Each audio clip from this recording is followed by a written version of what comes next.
आगे राजनीति में कोई घुसने का इरादा बहुत था, लेकिन जब दिनेश लाल यादव के साथ मैंने प्रचार किया तो मेरा मोह भंग हो गया।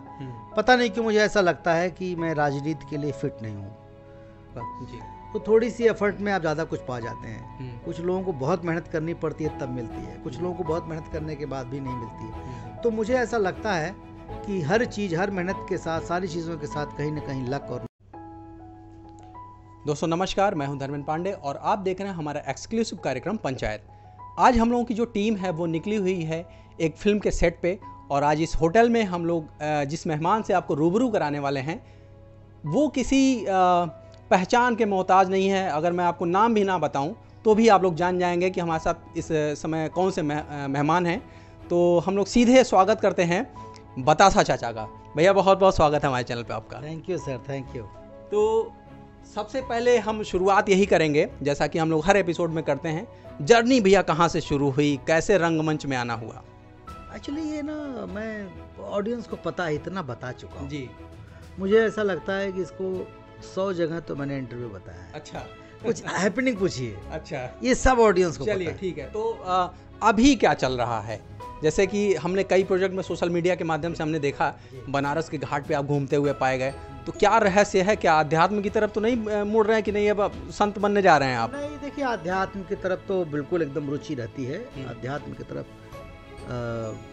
तो जा भी रहा हूँ, लेकिन वो बनारस के घाट पर टाइम्स ऑडियो वीडियो का 2 एल्बम शूट हुआ, एक जोगी रे और एक हनुमान चालीसा। अच्छा। तो हनुमान चालीसा गाया था सुखविंदर सिंह ने, और भोजपुरी लैंग्वेज में और हिंदी लैंग्वेज में, मराठी में और बंगाली में, 4 लैंग्वेज में। और जोगी रे एक एल्बम शूट हुआ है। तो हिंदी में रजत वेदी, भोजपुरी में मैं, और मराठी में अतुल काले, और कुमार सरकार जी जो हैं वो बंगाली में। चारों लोगों पर एक ही गाना अलग अलग शूट हुआ। और उसके कोरियोग्राफर थे शंकर जी, जिन्होंने RRR जो आई थी भी वो, और बाहुबली के कोरियोग्राफर थे। भोजपुरी सिनेमा में जो आपका कद है काफ़ी बड़ा है। इसके अलावा हम लोग देख रहे हैं तेलुगु में भी आप फिल्में कर रहे हैं, और ऊपर आपने ये बताया कि ये जो एल्बम शूट हुआ, इसके अलावा कुछ हमको सुखबुगाहट मिली है कि वेब सीरीज पे भी काफ़ी कुछ काम आप लोग कर रहे हैं। लखनऊ में कुछ शूट होने वाला है, उसके बारे में भी थोड़ा सा आप हमारे दर्शकों को बताएं। जी, हम लोगों ने अपना एक होम प्रोडक्शन खोला है। जी, हम लोगों ने अपना एक होम प्रोडक्शन खोला जिसका नाम है मिनी लाइव। मिनी लाइव के नाम से हम लोगों ने अपना पोस्ट प्रोडक्शन स्टूडियो भी खोला है मुंबई में। और उस पोस्ट प्रोडक्शन, अपने होम प्रोडक्शन से, मिनी लाइव से हम लोगों ने एक फिल्म की शूटिंग की जिसका नाम है मझधार। फिर दूसरी फिल्म की शूटिंग की हमने जिसका नाम है बड़का भैया। अभी एक वेब सीरीज की शूटिंग करने जा रहे हैं। और इसके अलावा इसके बाद राशन कार्ड, घुंघरू, बहुत सारी फिल्में हैं जो हम लोग अपने होम प्रोडक्शन से बनाएंगे। तो ये फिल्में जो आ रही हैं, इनकी जो भाषा है वो भोजपुरी है या फिर नॉर्मली जो हम लोगों की बोलचाल की भाषा इसमें शूट कर रहे हैं? अवधी भी है, भोजपुरी भी है, हिंदी भी है, तीनों। अच्छा, मिक्स है जी। मतलब आजकल जो दर्शक वर्ग है जो ढूंढ रहा है, एक चीज़ भैया मैं आपको ध्यान थोड़ा सा आकर्षित कराना चाहूँगा कि जैसा कि हम लोग वेब सीरीज में देखते हैं काफ़ी फूहड़पन भी हो गया है, और गाली गलौज, डायलॉग्स में, संवाद में गाली गलौज। तो आपको क्या लगता है कि गाली गलौज के बिना क्या फिल्में अच्छी नहीं बन सकती? देखिए, अपना अपना टेस्ट है, अपना अपना स्वाद है, अपना अपना नज़रिया है। डिमांड हो, अगर स्क्रिप्ट की डिमांड हो तो बात समझ में आती है। नहीं तो अच्छे वेब सीरीज भी बन रहे हैं, और ज़रूरी नहीं कि फिल्म को चलाने के लिए गाली गलौज का ही सहारा लिया जा सकता है, नग्नता का सहारा लिया जा सकता है। नहीं, ऐसी भी फिल्में चलती हैं, साफ़ सुथरी फिल्में भी चलती हैं, साफ़ सुथरे लैंग्वेज में भी फिल्में चलती हैं। जी। अभी फिल्में जो कर रहे हैं, इसके अलावा आप थिएटर के भी माने जाने कलाकार रह चुके हैं। रंगमंच को आपने एक लंबा समय दिया है। तो ऐसे में फिल्में जब आप करने लगते हैं, लगातार कंटिन्यूअस फिल्मों में इन्वॉल्व रहते हैं, तो थिएटर को समय नहीं दे पाते हैं, तो क्या कमी खलती है उसकी? जी, थिएटर को समय न दे पाना बहुत कमी खलती है। जब थिएटर कर रहे थे तो उस वक्त सिनेमा में बड़ी इच्छा होती थी जाने की, बिकॉज ऑफ मनी। पैसे नहीं हुआ करते थे थिएटर में, लेकिन सेटिस्फेक्शन तो थिएटर में ही मिलता है। लेकिन अभी भी जब भी मौका मिलता है तो थिएटर करते हैं। अभी थिएटर को करने के लिए लखनऊ में एक प्लानिंग है कि एक थिएटर का अच्छा ग्रुप बनाया जाए, कुछ टीम बनाई जाए, जहाँ जब भी मौका मिले तो चले आएँ, चुपचाप यहाँ के लोगों को लेकर के अच्छा सा नाटक करें, वर्कशॉप करें, और इन्हीं लोगों में से कुछ एक अच्छे कलाकार भी निकलेंगे, सिनेमा में भी जाएंगे। तो इसलिए प्लानिंग में हूँ लखनऊ में ये सब करने की। अच्छा, तो एक सेंट्रलाइज लोकेशन लखनऊ है और मुझको लगता है कि आसपास एनसीआर से भी लोग जुड़ेंगे आपसे, और आपका जो बनारस का क्षेत्र है या प्रयागराज का क्षेत्र है, वहाँ के भी जो युवा हैं थिएटर से जुड़ना चाहते हैं, मुझको लगता है कि आपके माध्यम से वो इजी वे में लखनऊ में काफ़ी कुछ पा जाएंगे। देखिए क्या है ना कि 2-3 बातें हैं जी। लखनऊ चुनने के लिए। जो सबसे अहम बात वो ये है कि एक तो आपने कहा सेंट्रलाइज है, हमारे घर से भी नज़दीक है जी। दूसरी बात, हम एक काम करके जब मुंबई से भाग दौड़ के दुनिया से निकलते हैं तो सोचते हैं ऐसी जगह आएँ जहाँ थोड़ा सुकून मिले। और मुंबई के कलाकार सिनेमा करने गए हैं तो वो फर्स्ट प्रायोरिटी उनकी होती है सिनेमा जी।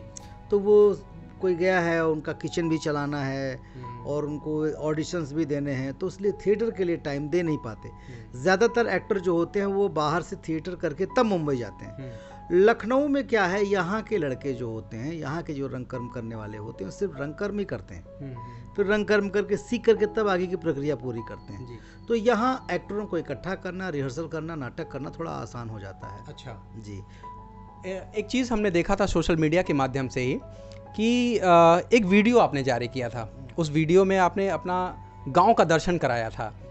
कुछ चाचा लोग मिलते हैं, कुछ चाची लोग मिलती हैं, और उसमें आप बताते हैं कि गांव में बड़ा मन लगता है, शहर की आपाधापी की ज़िंदगी जो है मज़ा नहीं आ रहा है। तो क्या ऐसा कुछ है कि इतना कुछ अचीव करने के बाद आप जो है गांव में रहने की सोच रहे हैं? एक होता ना कि आदमी कमा ले, खूब प्रॉपर्टी बना ले, बैंक बैलेंस कर ले, तो क्या इन सब चीज़ों में अभी रुचि नहीं रही? नहीं, रुचि क्यों नहीं रही, रुचि है। पहले ज़रूरतें थी ज़्यादा तो हर तरह का काम करते थे, अब कम काम करेंगे, अच्छा काम करेंगे। जो काम और नहीं कर पाए हैं हिंदी में, बाकी लैंग्वेज में भी काम करेंगे। थोड़ा उम्र के साथ साथ आप सेलेक्टिव भी हो जाते हैं। दूसरी बात जहाँ तक गांव की है, तो देखिए गांव तो हमेशा हमें अट्रैक्ट करता था, गांव हमें बहुत अच्छा लगता है, लेकिन पूर्णतः गांव में रह पाना बड़ा मुश्किल काम है। आपको उसमें बहुत सारे रीजन्स हैं जी। आप पूर्णतः गांव में रहने लगिए तो उन्हीं लोगों के लिए मूल्यहीन हो जाते हैं। वही आपसे 10 सवाल करते हैं, बर्बाद हो गए क्या भैया, काम नहीं है क्या भैया, घर आ गए क्या भैया, अब नहीं जाएंगे क्या भैया। वो तरह तरह के, आपके जाने से उनको उतनी खुशी नहीं होती, उतनी प्रसन्नता नहीं होती है। क्यों नहीं होती है मुझे समझ में नहीं आता। खैर, अगर गाँव में जाइए तो आप ये सोच के जाइए कि आप लोगों से कोई उम्मीद न करिए। हाँ, हम अपना गाँव में ज़्यादा वक्त गुजारना चाहते हैं, उसके लिए हमने प्लानिंग किया है। हमने वहाँ बाज़ार में एक ज़मीन ली है, उसमें थोड़ा सा फार्म हाउस बनाना चाहता हूँ। अच्छा। ऑर्गेनिक तरीके से धीरे धीरे भी कुछ पैसे आ जाएं तो बनाऊँगा, तो वहाँ ज़्यादा वक्त गुजारूँगा जी। फिल्मों में जैसा कि हम देखते हैं कि आप अभी तो बहुत ज़्यादा वेरिएशन आया है। पहले हम आपको एक हास्य कलाकार के रूप में देखते थे, आपको देखते ही लोगों की हंसी छूट पड़ती थी कि हमारे फेवरेट बतासा चाचा आ गए हैं। और ग्रामीण क्षेत्र तो पागल है आपके लिए, दीवाना है। मसलन अगर हम ये कहें कि आप यहाँ पे बाहर निकल जाएं होटल के बाहर, तो मुझको लगता है कि भीड़ को कंट्रोल करना बहुत मुश्किल हो जाएगा। और भगवान की कृपा है जी। ऐसे में जब आप उस कंफर्ट जोन से बाहर निकलते हैं कि हमको तो भाई कॉमेडी आती थी, कॉमेडी हमको लोग पसंद कर रहे हैं, तो वो जो हमारा कंफर्ट जोन था उससे जब हम बाहर आते हैं और पर्टिकुलर किसी करैक्टर में घुसने लगते हैं, तो ये सिनेमा कितना डिफरेंट हो जाता है और क्या क्या चैलेंजेस आते हैं इनमें? देखिए, हमने सिनेमा करने से पहले थिएटर में हर तरह का किरदार लगभग जिया है जी, और किया भी है। तो मुझे बहुत ख़ास मेहनत करने की ज़रूरत पड़ती नहीं है। बस एक बार है डायरेक्टर हमें कैरेक्टर समझा दें, स्क्रिप्ट हमें बताएं, हमें कैरेक्टर समझा दें, तो थोड़ा वक्त दें तो हमें उस कैरेक्टर में उतरने में आसानी हो जाती है जी। दूसरी बात क्या है कि मैं कभी भी किसी इमेज में बंधा नहीं। थिएटर में, रंगमंच में हर तरह की विविध भूमिकाएं मैंने की। सिनेमा में मुझे मौका जब मिला तो भोजपुरी सिनेमा में ख़ास तौर पे, तो लोगों ने मुझे कद काठी के हिसाब से कॉमेडी के लिए चुना। तो मैंने कॉमेडी किया, लेकिन मैं रियल लाइफ में जितना कॉमेडियन हूँ, रियल लाइफ में उतना सीरियस आदमी हूँ जी। वो संजीदगी दिखती है। मुझे देख करके बहुत सारे लोग चक्कर में पड़ जाते हैं कि ये वही आदमी है जो पर्दे पे कॉमेडी करता है जी। मैं बिल्कुल शांत रहता हूँ, बिल्कुल नहीं हंसता हूँ। मतलब न हंसने का मतलब थोड़ा गंभीर रहना चाहता हूँ, नेचर ही है जी। और वक्त के साथ थोड़ी गंभीरता और बढ़ती भी जा रही है। तो कॉमेडी से ज़्यादा मैं रंगमंच पर सीरियस रोल किया हूँ। तो मुझे कोई ख़ास फ़र्क नहीं पड़ता। मैं हर तरह की भूमिकाएं करता हूं और कॉमेडी तो करता ही हूं। कॉमेडी से ज़्यादा सीरियस भूमिकाओं में मेरा इंटरेस्ट रहता है। जी। जी। अगर फिल्म की डिमांड, सीन की डिमांड ये हो जाती है कि बतासा चाचा को डांस करना है, तो शरीर थोड़ी सी हैवी होने की वजह से क्या दिक्कतें आती होंगी? देखिए, डांस तो मैं कभी कर नहीं पाया। अच्छा। मैं ऐसे ही मुझे मेरी बॉडी में रिदम ही नहीं है डांस का। मैंने बचपन से फील किया कि डांस का जो एक रिदम होता है बॉडी के अंदर, वो मेरे अंदर नहीं था। जी। थोड़ा बहुत पकड़ पकड़ के मैं कर लेता हूँ, जहाँ ज़रूरत पड़ती करता हूँ। और ऊपर से एक आप जब वेटेड होते हैं तो जाहिर सी बात है कि आपको डांस करना थोड़ा मुश्किल हो जाता है। भैया, एक चीज़ हम जानना चाहेंगे कि आज का जो युवा वर्ग है, वो युवा वर्ग बहुत तेज़ी से ग्रोथ करना चाह रहा है। उसको लगता है कि आसमान में रखी हुई चीज़ है, उसको हम उछल के पकड़ लें। तो यहाँ भी सिनेमा में भी कोई शॉर्टकट चलता है क्या? कुछ शॉर्टकट नहीं चलता, कहीं भी किसी दुनिया में शॉर्टकट नहीं चलता। आपको मेहनत के अलावा दूसरा कोई विकल्प नहीं है। हाँ, किसी को कम मेहनत में ही मिल जाता है, प्रारब्ध होता है। मुझे ऐसा लगता है जब आपका लक, आपका प्रारब्ध आपका स्ट्रांग होता है, आपके माँ बाप का, आपकी पत्नी का, आपके बच्चों का, आपके पिछले जन्म का, तो थोड़ी सी एफर्ट में आप ज़्यादा कुछ पा जाते हैं। कुछ लोगों को बहुत मेहनत करनी पड़ती है तब मिलती है, कुछ लोगों को बहुत मेहनत करने के बाद भी नहीं मिलती है। तो मुझे ऐसा लगता है कि हर चीज़, हर मेहनत के साथ, सारी चीज़ों के साथ कहीं ना कहीं लक और नसीब होता है। जब आपका नसीब स्ट्रांग होता है, मजबूत होता है, तो वो सारा सब कुछ साथ में लेकर आता है, उसके रास्ते लेकर आता है, वो ऐसे लोगों को साथ में लेकर आता है, आपको मिलवाता है। लेकिन ये है कि आप नसीब के भरोसे बैठ तो नहीं सकते। बिल्कुल नहीं बैठ सकते। आपको प्रयास तो करना ही पड़ेगा। जी। जब आप करेंगे तो आपका नसीब भी कहीं ना कहीं से कुछ ना कुछ करेगा। जी। तो अभी हाल में कौन कौन सी फिल्में आप शूट कर रहे हैं और कौन कौन सी फिल्में आपकी रिलीज होने को हैं? रिलीज तो 20-22 फिल्में हैं, मुझे ठीक से नाम नहीं याद है। बंसी बिरजू है जी। और जान लेबू का है, इसके बाद बड़का भैया, और फिर आपका गबरू, लंबी फहरिस्त, बहुत 22-23 फिल्में हैं। इसके अलावा तेलुगु की एक फिल्म सुरेश प्रोडक्शन की बहुत बड़ी है, जो बाहुबली में भल्लाल देव बने थे जी। उनका सगा छोटा भाई अभिराम लॉन्च हो रहा है। अहिंसा नाम है फिल्म का, उसमें मेन विलन हूँ। तेजा साहब उसके डायरेक्टर हैं, जो तेलुगु के बहुत बड़े डायरेक्टर हैं। इसके अलावा सिर्फ एक फ्राइडे आदेश श्रीवास्तव म्यूजिक डायरेक्टर का लड़का लॉन्च हो रहा है, उसमें भी काम कर रहा हूँ। और तेलुगु की एक और फिल्म मैंने साइन की जिसका नाम है विक्रमादित्य। और बस ऐसे ही काफ़ी प्रोजेक्ट है जो चल रहे हैं धीरे धीरे। एक बड़ा स्टारडम मिल चुका है आपको, नो डाउट। और इस स्टारडम के मिलने के बाद फिर भी आप जो है डाउन टू अर्थ बने हुए हैं, जो आपका ज़मीनी कद है वो बरकरार है। ये कैसे संभव हो पाता है कि एक इतना बड़ा एक्टर हो, उसके अंदर एटीट्यूड ना हो? ये कैसे संभव हो पाता है? देखिए, ये मेरे समझ में नहीं आया, क्योंकि मैं जो हूँ वही नेचर है मेरा। और कभी कभी ऐसा भी है, लोग कहते भी हैं कि आप बहुत घमंडी हो। अच्छा। हो सकता है उसकी वजह ये भी हो कि आप व्यस्त हैं, आप उनको टाइम नहीं दे पाते हो, उनको आपसे एक्सपेक्टेशन हो। और जाहिर सी बात है कि आदमी अगर जो आपके क्लोज हैं वो आपसे उम्मीद रखते हैं। ये मेरे पता नहीं ब्लड में है, माँ बाप का है, जैसा जो मेरा नेचर है। अगर इसे हम्बल कहते हैं तो मैं यही हूँ जी। इसमें कुछ मेरा बनावटी नहीं है, कुछ बनाया हुआ नहीं है। और ये माँ बाप का देन है, परिवार का देन है। और कभी कभी मैं तो जीवन समझ ही नहीं पाया अभी, क्योंकि हर तरह के लोग मिलते हैं, कहते हैं जीवन को समझने में पूरा जीवन निकल जाता है। कहाँ चुप रहना चाहिए, कहाँ शांत रहना चाहिए, कहाँ एटीट्यूड दिखाना चाहिए, ये मेरे समझ में नहीं आया। तो मैं जैसे नेचुरल होता है वही करता जाता हूँ जी। भैया, इस कड़ी में हम कुछ आपसे रैंडम क्वेश्चंस पूछेंगे और आपको उसको हाँ या ना में या फिर जो भी आपको लगता है उसका आंसर देना चाहिए। तो सबसे पहला मेरा सवाल ये है, भोजपुरी सिनेमा का सबसे पसंदीदा एक्टर? सबसे पसंदीदा एक्टर तो वैसे तो बहुत हैं, एक नाम नहीं है। सभी प्यारे हैं, सभी चाहने। हाँ, सब बहुत हैं जी। किसी एक का नाम लेना तो मुमकिन नहीं है। जो एक्टर की बात करेंगे कि हीरो की बात करेंगे? अगर हम बात करें हीरो की, तो हीरो में तो मेरे को निरहुआ पसंद है। अच्छा, निरहुआ।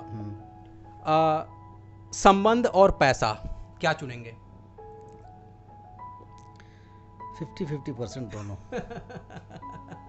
मतलब दोनों चीज़ें ज़रूरी हैं। झूठ नहीं बोलूँगा, खाली संबंध से भी पेट नहीं भरता जी। हमें पैसे भी चाहिए और हमें संबंध को भी देखना है जी।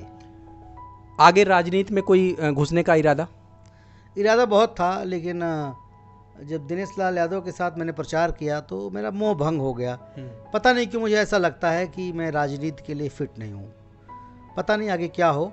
सोशल वर्क तो करना चाहता हूँ, लेकिन मौजूदा राजनीतिक परिस्थितियाँ जो हैं इसमें मैं फिट नहीं हूँ शायद। अच्छा, इस वजह से मैं इस तरह मुझे ऐसा लगता है कि मैं राजनीति करूँगा तो मेरा मर्डर हो सकता है। अच्छा।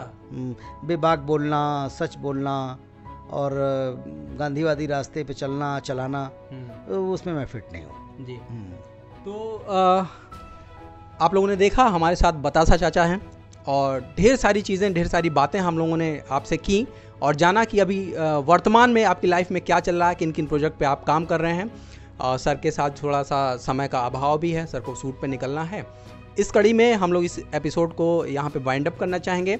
और भैया आपको ढेर सारी शुभकामनाएं इन सब फिल्मों के लिए जो आने वाली हैं, और जो वेब सीरीज आप करने जा रहे हैं, और लखनऊ में जो आप थिएटर डालने जा रहे हैं, मुंबई में जो आपने स्टूडियो इतना बड़ा खोला। इनसे मुझको लगता है कि कहीं ना कहीं एक जो युवा वर्ग है वो कनेक्ट होगा और उसके लिए संसाधन उपलब्ध हो पाएंगे। बिल्कुल सर, बिल्कुल होगा। जितने हम लोग लाएगा इस इंडस्ट्री से कमाया है, तो इस इंडस्ट्री के लिए भी कुछ करना है जी, और यही करना है। दूसरा कुछ तो सीखा ही नहीं जी। और आने वाली जनरेशन को भी रास्ता मिले। जो हमारी जनरेशन ग्लैमर से प्रभावित होकर के इंडस्ट्री में आना चाहती है, उनसे कहूँगा कि पहले कुछ मेहनत कर लो, थिएटर कर लो, डांस कर लो, एक्टिंग सीख लो, मूल्यांकन कर लो, फिर आओ। ग्लैमर से इफेक्टिव होकर के आकर के लौट कर जाना, अवसाद में जाना, डिप्रेशन में जाना, ये सारी चीज़ें मिलेंगी आपको। इसलिए बेहतर होगा कि पहले कुछ सीख लीजिए, तब आइए, तब मैदान में उतरिए जी। तो भैया हमारे चैनल को, हमारे दर्शकों को इतना ढेर सारा समय देने के लिए बहुत बहुत धन्यवाद। थैंक यू भैया, थैंक यू। आपने मुझे उस लायक समझा। Thank you.